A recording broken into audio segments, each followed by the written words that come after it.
Hello বন্ধুগণ, আসসালামু আলাইকুম। বন্ধুগণ, আপনার জন্য আসলাম আরেকটি বরাবর মতন ব্র্যান্ড নিউ ভিডিও। বন্ধুগণ, এই ভিডিওতে আপনারা দেখবেন একটি ফিশিং জাহাজ কত পরিমাণ মাছ, মানে আপনাদের জাল আছে না, জালের ম্যাচ যেটাকে বলা হয় জালের ম্যাচ, ম্যাচের ভিতরে মাছগুলো গেঁথে গেছে। দেখতে পাচ্ছেন সম্পূর্ণ আপনার কলম্বো মাছ দেখতে পাচ্ছেন। বন্ধুগণ, এত পরিমাণ মাছ জালের ভিতরে গেঁথেছে এরকম কোনো সময় আমি সমুদ্রে দেখি নেই।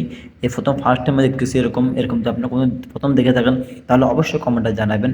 এরকম সিচুয়েশনে আপনার কোনো সময় জাহাজগুলো পড়ে না, এটা পড়ে গেছে। আপনি এতগুলো মাছ দেখতে পাচ্ছেন, সবগুলো মাছ কিন্তু আপনার লোহার মতন একটি মাছও হবে না। সম্পূর্ণ মাছগুলো কিন্তু আপনার জাহাজে নাবিকেরা সাগরে ফেলে দিবে, সবগুলো মাছ কিন্তু জাহাজ সাগরে ফেলে দিবে। কারণ এসব মাছ কিন্তু আপনার লোহার মতো না, সবগুলো মতো আপনার বাদ হয়ে যাবে সবগুলো মাছ। অথবা টাচ পিস হিসাবে আপনার 10 টাকা 20 টাকা কেজিতে তো বেশ বিক্রি করতে পারে, টাচ পিস হিসাবে নিয়ে যাবে, যেটাকে মাছের খাদ্য তৈরি করবে মাছগুলো দিয়ে।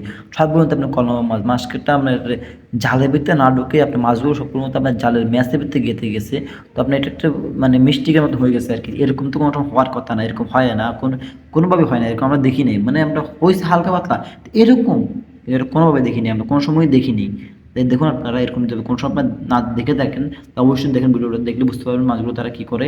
এরকম অবস্থা কোনো সময় আপনার দেখেছেন কিনা জাহাজের জাল হয়, প্রথমবার আমি দেখেছি এরকমভাবে মাছ গেঁথে থাকে জালের ভিতরে।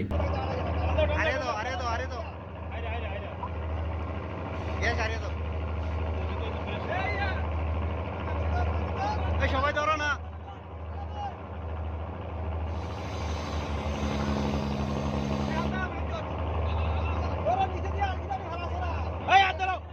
সবাই ধরো, সবাই ধরো।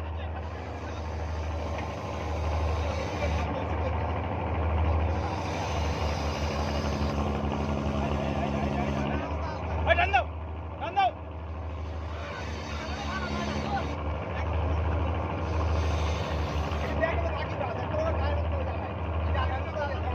এই সাকাত, এই ওখানে কি করো? এদিকে এসো।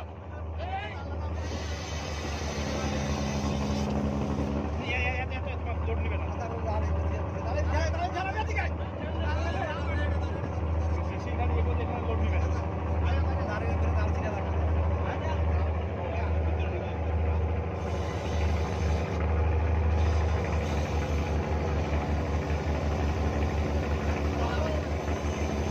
এইখানে ধরো, নিচে ধরো, নিচে দাও, নিচে দাও।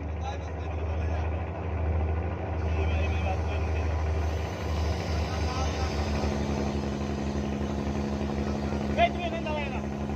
তো বন্ধুগণ, এই মাছগুলো কিন্তু সম্পূর্ণ মাছগুলো ফেলে দিতে হবে, প্রায় 3 থেকে 4 লক্ষ টাকার মাছ তার এখানে সমুদ্রে ফেলে দিতে হবে। এই মাছগুলো সবগুলো মাছ বাতিল হয়ে গেছে। এরকম কোনো সময় জাহাজে হয় না, তো জালের ভিতরে এরকম মাছ এসে আল্লাহ ভালো জানে। যেভাবে আপনার জালের মেসে আপনার মাছ গেঁথে রয়েছে জালের ভিতরে এরকম মাছ এসে আল্লাহ ভালো জানে। তো এটা জালটি সম্পূর্ণটি এনলে আমরা ইনশাল্লাহ দেখবো ওরা জালের ভিতরে কী কী মাছ তারা পেয়েছে, কি কয়েক ব্যাগ মাছ ঢুকেছে না কয়েক কেজি মাছ ঢুকেছে না সম্পূর্ণ মাছ জালের মেসে গেঁথে গেছে। সেটা জালটি উঠানোর পরে আমরা বুঝতে পারবো, বলতে পারবো। দেখতে পাচ্ছেন বন্ধুগণ কত একটা কষ্ট পরিমাণ পড়তেছে তার উপর।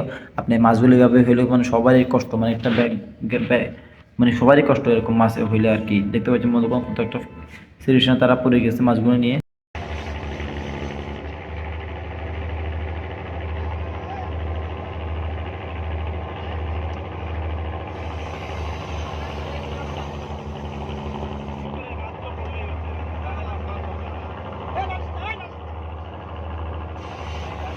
এই টান দাও।